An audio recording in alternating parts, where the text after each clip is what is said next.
ಜಿಲ್ಲೆಯ ಬಾಬಾ ಬುಡನ್ಗಿರಿಯಲ್ಲಿ ಡಿಸೆಂಬರ್ 3ನೇ ತಾರೀಕಿನಂದು ದತ್ತಮಾಲೆಯ ಹೆಸರಿನಲ್ಲಿ ವಿಶ್ವ ಹಿಂದೂ ಪರಿಷತ್ ಮತ್ತು ಬಜರಂಗ ದಳದವರು ನಡೆಸಿರುವಂತಹ ದಾಂಧಲೆ ಮತ್ತು 2 ಗೋರಿಗಳನ್ನ ನಾಶ ಮಾಡುವಂತಹ ಪ್ರಯತ್ನವನ್ನ ಏನು ಮಾಡಿದ್ದಾರೆ. ಈ ಒಂದು ಕೃತ್ಯವು ಸಂವಿಧಾನ ವಿರೋಧಿಯಾಗಿರುತ್ತದೆ ಮತ್ತು ಕಾನೂನು ಬಾಹಿರವಾಗಿರುತ್ತದೆ. ಈ ಒಂದು ಕೃತ್ಯವನ್ನ Social Democratic Party of India ಖಂಡಿಸುತ್ತದೆ.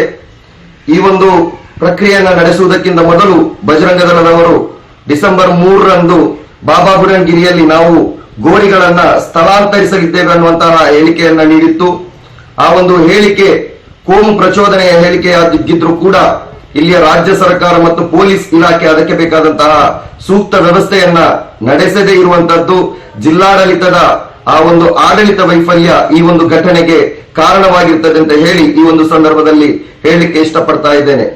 Supreme court ನ ಆದೇಶ ಪ್ರಕಾರ ಅಥವಾ ಭಾವೈಕ್ಯದ ಕೊಂಡಿಯನ್ನ ಬೆಸೆಯಲಿಸ್ಕೋಸ್ಕರ ಸುಪ್ರೀಂ ಕೋರ್ಟ್ ಅಲ್ಲಿ 2 ಧರ್ಮದವರಿಗೆ ಮತ ಸೌಹಾರ್ದತೆಯೊಂದಿಗೆ ಇರಲಿಕ್ಕೋಸ್ಕರ ಅಲ್ಲಿ 2 ಧರ್ಮದವರಿಗೆ ಭೇಟಿಗೆ ಅವಕಾಶವನ್ನ ಕಲ್ಪಿಸಿ ಕೊಟ್ಟಿತ್ತು.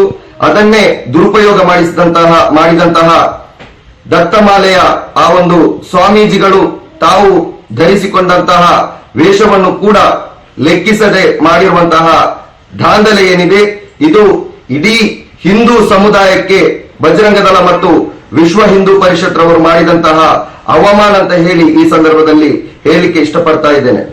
ಖಂಡಿತವಾಗಿಯೂ ಬಜರಂಗ ದಳ ಮತ್ತು ವಿಶ್ವ ಹಿಂದೂ ಪರಿಷತ್ನ ಈ ಕೃತ್ಯವನ್ನ ತಡೆಯುವಂತಹ ಎಲ್ಲ ಸಾಮರ್ಥ್ಯ ಮತ್ತು ಶಕ್ತಿ ಸೋಷಿಯಲ್ ಡೆಮಾಕ್ರೆಟಿಕ್ ಪಾರ್ಟಿ ಆಫ್ ಇಂಡಿಯಾಕ್ಕೆ ಇತ್ತು.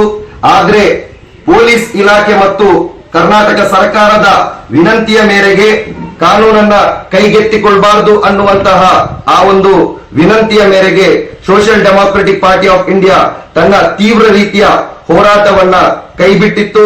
ಖಂಡಿತವಾಗಿಯೂ ಪೊಲೀಸ್ ಇಲಾಖೆ ಮತ್ತು ಸರ್ಕಾರ ವ್ಯವಸ್ಥೆಯ ನಂಬಿಕೆಯ ಮೇಲೆ social Democratic Party of India ಈ ರೀತಿಯ ನಡೆಯನ್ನ ಮುಂದುವರಿಸಿತ್ತು. ಆದ್ರೆ ಮಗದೊಮ್ಮೆ ನಮ್ಮ ಕರ್ನಾಟಕ ಸರ್ಕಾರ ಮತ್ತು ಪೊಲೀಸ್ ಇಲಾಖೆಯು ನಾವು ಹಿಂದುತ್ವವಾದಿಗಳ ಪರ ಅನ್ನುವುದನ್ನ ಸಾಬೀತುಪಡಿಸಿದ್ದಾರೆ. ಇದು ಮುಂದಿನ ದಿನಗಳಲ್ಲಿ ಈ ರಾಜ್ಯದ ಜಾತ್ಯತೀತ ಸಿದ್ಧಾಂತಕ್ಕೆ ಮಾರಕವಾಗಲಿಕ್ಕಿದೆ ಅಂತ ಹೇಳಿ social Democratic Party of India ಹೇಳ್ತಾ ಇದೆ. ಅದೇ ರೀತಿ ಬಿಜೆಪಿ ಪಕ್ಷ ವಿಶ್ವ ಹಿಂದೂ ಪರಿಷತ್ ಮತ್ತು ಬಜರಂಗ ದಳವನ್ನ ನಿರಂತರವಾಗಿ ಪೋಷಿಸ್ತಾ ಬಂದಿದೆ.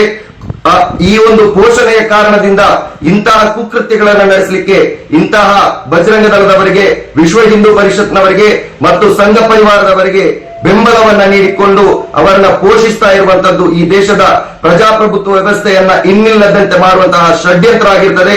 ಖಂಡಿತವಾಗಿಯೂ ಈ ನಾಡಿನ ಜನತೆ ಒಗ್ಗಟ್ಟಿನಿಂದ ಇಂತಹ ಕೃತ್ಯಗಳನ್ನ ಮತ್ತು ಇಂತಹ ಘಟನೆಗಳು ಪುನರಾವರ್ತನೆಯಾಗದ ರೀತಿಯಲ್ಲಿ ಒಗ್ಗಟ್ಟನ್ನ ಪ್ರದರ್ಶನ ಮಾಡಿಕೊಂಡು ನಾವು ಇದರ ವಿರುದ್ಧ ಹೋರಾಟವನ್ನ ಮಾಡಬೇಕಾಗಿದೆ.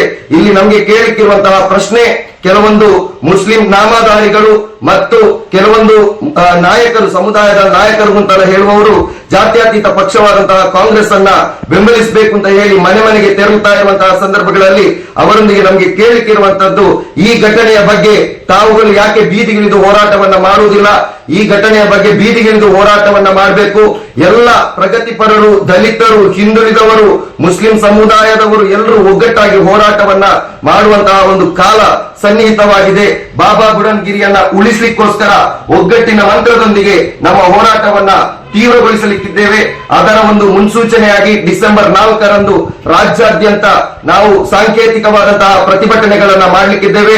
ರಾಜ್ಯ ಸರ್ಕಾರ ಈ ಪ್ರತಿಭಟನೆಗೆ ಎಚ್ಚೆತ್ತುಕೊಂಡು ಪೊಲೀಸ್ ಇಲಾಖೆ ವಿಶ್ವ ಹಿಂದೂ ಪರಿಷತ್ ಮತ್ತು ಬಜರಂಗ ದಳದವರನ್ನ ಬಂಧಿಸದಿದ್ದರೆ ಮುಂದಿನ ದಿನಗಳಲ್ಲಿ ಬಾಬಾ ಬುಡನ್ಗಿರಿಯನ್ನ ಉಳಿಸುವಂತಹ ಹೋರಾಟ ಇನ್ನಷ್ಟು ತೀವ್ರಗೊಳ್ಳಲಿದೆ ಅನ್ನುವಂತಹ ಎಚ್ಚರಿಕೆಯನ್ನ ಸಂಬಂಧಪಟ್ಟಂತವರಿಗೆ ಈ ಮೂಲಕ ತಿಳಿಸಲಿಕ್ಕೆ ಇಷ್ಟಪಡ್ತಾ ಇದ್ದೇನೆ. ಜೈ ಎಸ್ ಡಿ.